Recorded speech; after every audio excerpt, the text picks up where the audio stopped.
Bab 228, Jangkar. Diunggah oleh Baca Suara. Jangan lupa like dan subscribe, agar kami makin semangat upload lebih banyak.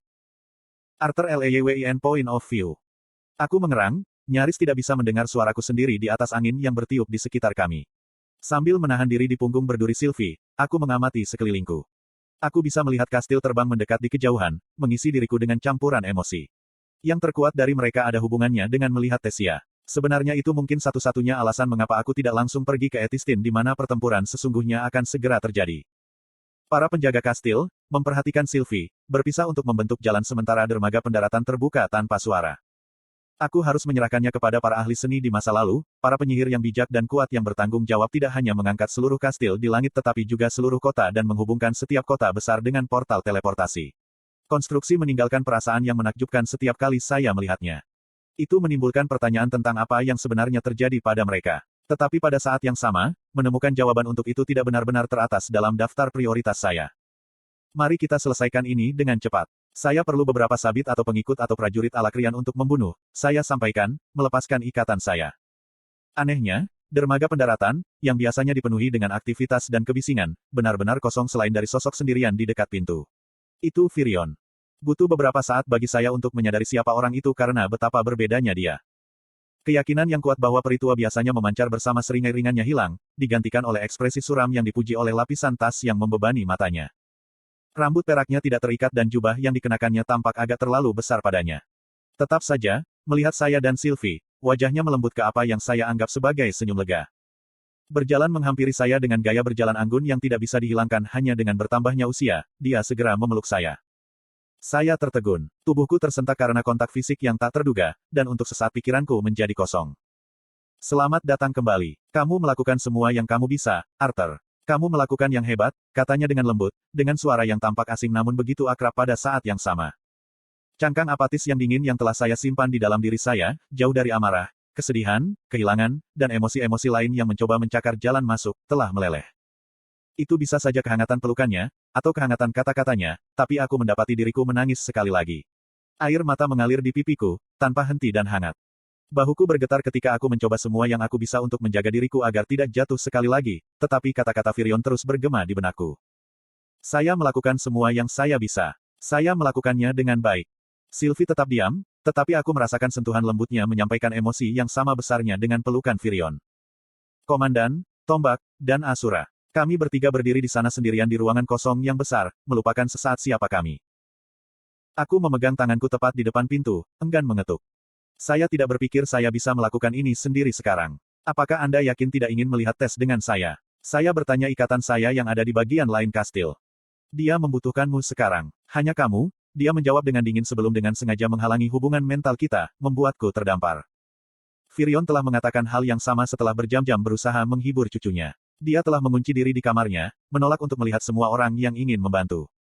Jika orang tua dan kakeknya sendiri tidak bisa menjangkaunya, bagaimana saya bisa? Lagi pula itu alasanku. Saya tidak bisa menyebut diri saya individu yang paling empati dan pola pikir emosional saya tidak lebih baik daripada miliknya saat ini, hanya saja memiliki hampir 2 kali pengalaman membuat saya setidaknya berfungsi. Tapi tetap saja, dia membutuhkan bantuanku, sama seperti aku membutuhkan Sylvie dan Virion. Saya mendorong kegelapan, semua pikiran buruk, dan menyingkirkannya untuk saat ini. Saya akan menangani kerugian saya sendiri di waktu saya sendiri. Untuk saat ini, tes membutuhkanku. Sambil menahan napas, aku mengetuk pintu. Tidak ada jawaban. Saya mengetuk lagi. Tes, ini Arthur. Dia tidak menjawab tetapi saya bisa mendengar langkah-langkah ringannya mendekati pintu. Setelah beberapa saat, pintu masuk kayu ke kamar tes terbuka dan aku memejamkan mata dengan gadis di sisi lain.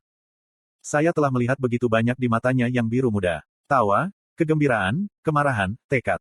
Tetapi ini adalah pertama kalinya melihat keputusasaan yang begitu besar. Sungguh menyakitkan saya melihatnya seperti ini, sehingga saya ingin berpaling. Alih-alih saya memikirkan kapan dia ada di sana untuk saya, menghibur saya ketika saya rentan. Bersihkan tenggorokanku, aku melangkah ke kamarnya dan menariknya ke arah pancuran. Kamu tidak perlu bantuan mencuci, kan? Aku menggoda, berharap mendapat semacam tanggapan. Tanpa sepatah kata pun, dia mulai menelanjangi, melemparkan saya lengah. Melalui tekad belaka, saya berhasil berbalik sebelum saya bisa melihat apapun dan saya menunggu dengan cemas di luar di sofa. Setelah kira-kira 1 jam, Tessia melangkah keluar dari kamar mandi dengan handuk yang nyaris tidak tersampir di dadanya dan rambutnya yang abu-abu meneteskan genangan air di belakangnya. Bangun, Aku mengambil handuk lain dan mendudukkannya di depan meja rias kecil di sudut kamarnya. Dadaku sakit pada kenyataan bahwa Tesia bahkan tidak bisa memaksa dirinya untuk melihat bayangannya sendiri. Firion telah memberitahu saya apa yang terjadi setelah membaca laporan dari Jenderal Aya. Saya tahu pilihan yang dia buat dan konsekuensi yang dihasilkan dari mereka. Dia menyalahkan dirinya sendiri seperti saya, tetapi bahkan saya tahu bahwa menghiburnya tidak sesederhana mengatakan, "Hei, aku tahu bagaimana perasaanmu." Jadi, saya tidak mengatakan apa-apa. Dengan lembut aku menepuk rambutnya yang panjang dengan handuk cadangan yang kubawa. Setelah itu, saya menciptakan angin lembut yang hangat dari segala arah untuk benar-benar mengeringkan rambutnya. Setelah rambutnya cukup kering, saya mengambil sikat dari meja rias kayu. Sambil menyisir rambutnya, yang terpikir olehku hanyalah betapa kecilnya bahunya. Mereka adalah bahu yang memiliki begitu banyak beban dan harapan. Mudah untuk melupakan bahwa sebelum perang ini, dia baru saja menjadi mahasiswa. Meskipun usia fisik kami sama, kami tidak memiliki kehidupan masa lalu yang bisa diandalkan untuk pengalaman dan ketabahan mental. Iklan. Kamu benar-benar buruk dalam hal ini. Suara tes lembut dan serak, tapi itu masih membuat jantungku berdetak kencang. Bukannya aku punya pengalaman melakukan hal semacam ini, bantahku, malu. Aku hendak meletakkan kembali kuasnya, tetapi pandangan sekilas dari tes menghentikanku. Aku tidak memberitahumu untuk berhenti. Ya, Putri, jawab saya. Biasanya, dia akan cemberut dari respons seperti itu. Tes selalu membencinya sejak pertama kali kami bertemu setiap kali aku menyebutnya sebagai Putri, tetapi tidak ada sedikit pun emosi yang bisa terlihat di wajahnya. Tetap saja, itu baik untuk mendengar suaranya. Untuk sementara, aku hanya linglung berbicara sambil perlahan menyisir rambutnya. Saya menceritakan kisah-kisah masa kecil saya kepadanya, kisah konyol tentang kesalahan kita bersama di Eleanor ketika kami masih kecil. Sementara kami telah menghabiskan banyak waktu berlatih, dan saya berasimilasi dengan wasiat Sylvia, itu tidak berarti kami tidak bersantai dan bersenang-senang. Kenangan masa-masa yang lebih sederhana membuat Tesia titer pada kesempatan dan memperbaiki kisah saya. Aku yang mengatakan kepadamu bahwa kita seharusnya tidak turun ke jurang itu, bukan kamu, orang bijak, dia terkekeh. Betulkah? Saya yakin saya adalah orang yang cerdas dan berhati-hati ketika kami masih kecil. Petik 2. Dia memutar matanya. Cerdas? Aku akui, tapi aku tidak akan mengatakan dengan tepat bahwa kamu berhati-hati. Aku masih ingat menemukan lumut lintah di tubuhku bahkan berjam-jam setelah kami kembali ke rumah. Petik 2. Aku menahan tawa, teringat dengan jelas betapa kotornya dia di lintah menggeliat tak berbahaya yang menempel di kulit kami. Dia bahkan tidak memiliki keberanian untuk menamparkan mereka, menggunakan serpihan anggota badan yang membuatnya tampak seperti dia dikejutkan oleh kilat. Mengapa kamu tertawa? Dia bertanya, matanya menyipit. Saya tidak menjawab, sebaliknya melakukan kesan terbaik saya tentang tarian Get Liches of Me ini. Aku berumur 8. Dia memprotes, memukul lengan saya. Akhirnya, kamu menunjukkan semangat. Aku tersenyum, menggosok lenganku. Dia memelototiku, tetapi ketika aku mengangkat kedua tanganku untuk tunduk, dia berbalik sepenuhnya ke arahku dan melingkarkan tangannya di pinggangku. Tes tetap diam, wajahnya terkubur di dadaku. Bahkan ketika handuk di sekelilingnya jatuh, membuatnya benar-benar telanjang, dia tidak bereaksi. Tiba-tiba, saya terlalu sadar. Aku menyadari daging pucatnya yang lembut, aroma memabukkan yang memancar darinya. Ketika dia melihat ke atas, matanya yang menawan bertemu denganku dan meskipun ada warna merah muda muncul di pipi dan telinganya, aku bisa melihat kerinduan dan kebutuhan akan kasih sayang. Dia lalu memejamkan mata dan mengerutkan bibirnya dan aku harus tetap waras. Saya mengingatkan diri sendiri tentang hari-hari setelah saya menjadi raja. Hari-hari kesepian tempat saya mempertanyakan harga diri saya. Hari-hari di mana saya menikmati keintiman fisik untuk mendapatkan kemiripan seperti apa rasanya dicintai, bukan sebagai tokoh politik, tetapi sebagai pribadi. Aku menundukkan kepalaku, dan untuk sesaat, aku tergoda untuk bertemu bibirnya dengan bibirku. Kami pernah melakukannya sebelumnya. Tetapi saya tahu bahwa mengingat situasinya, itu tidak sama. Aku meletakkan ciuman lembut di dahinya, merasakannya tersentak di bawah sentuhanku. Dia menarik diri. Mengapa? Apakah saya tidak cukup menarik? Apakah karena Anda masih melihat saya sebagai seorang anak? Saya sudah 18 tahun. Atau, apakah kau menyalahkanku atas apa yang terjadi juga? Petik 2. Apakah kamu menyalahkan dirimu sendiri? Saya bertanya kembali. Tes menurunkan pandangannya dan mengangguk. Aku egois dan kupikir itu. Lalu kamu tumbuh, aku memotongnya, menyelipkan seikat rambut di belakang telinganya.